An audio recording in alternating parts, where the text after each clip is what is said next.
Hello, Mr. D'Souza. I'm a op-ed writer for the school paper, and full disclosure, I wrote an article saying that I think you're a hack. Now, I came with an open mind, and I was disappointed to find that much like much of the current president's comments, yours are based on sort of shallow logic, lack of expertise, no real facts, and economic ignorance. But, and some conservatives have said that too, but I have a question about the broader conservative philosophy, and this gets back to what you said about trade. Now, you said that, we gotta, get trade back in order.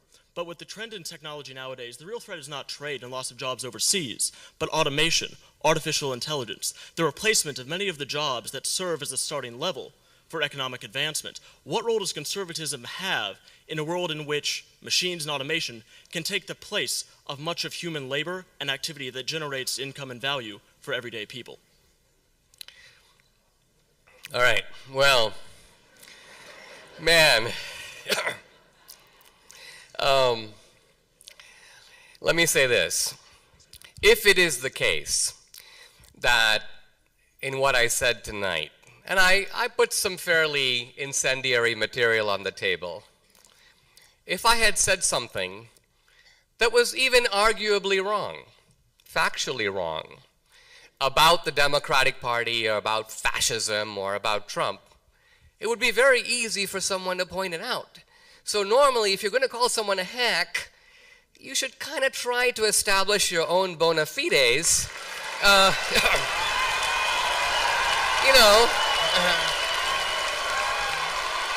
It's okay.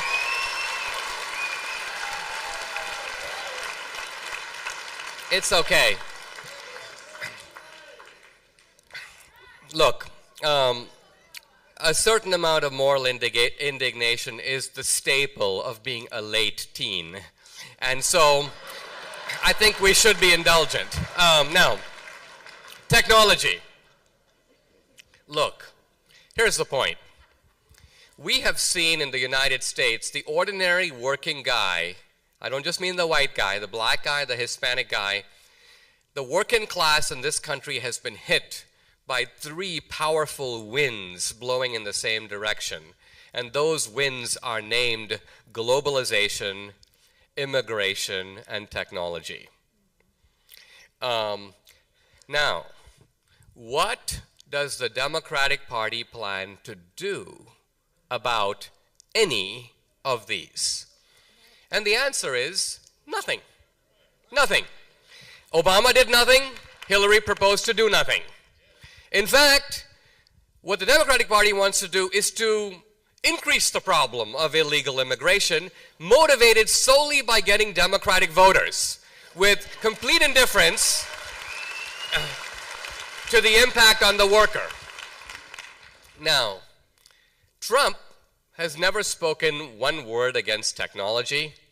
The technology boom in the United States is the product of Reagan-era policies of privatization, deregulation, the unleashing of the entrepreneur.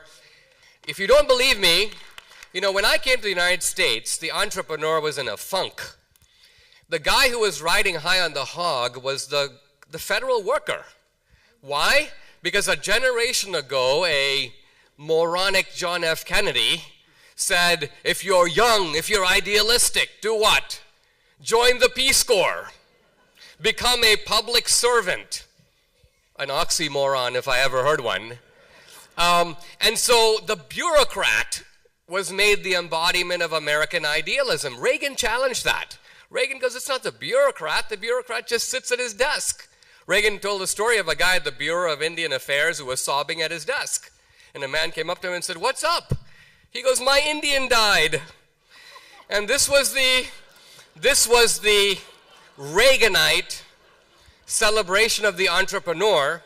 And if you talk to young entrepreneurs, Michael Dell and others, they will tell you that the Reaganite mood of optimism is what launched Microsoft in 1982 and Dell in the 80s and this whole technology boom. So, in short, Trump recognizes the great benefit of technology.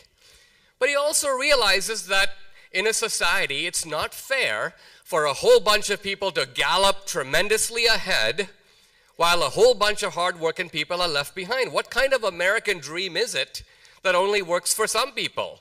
If we're going to have ladders of opportunity, everybody should be able to see a ladder.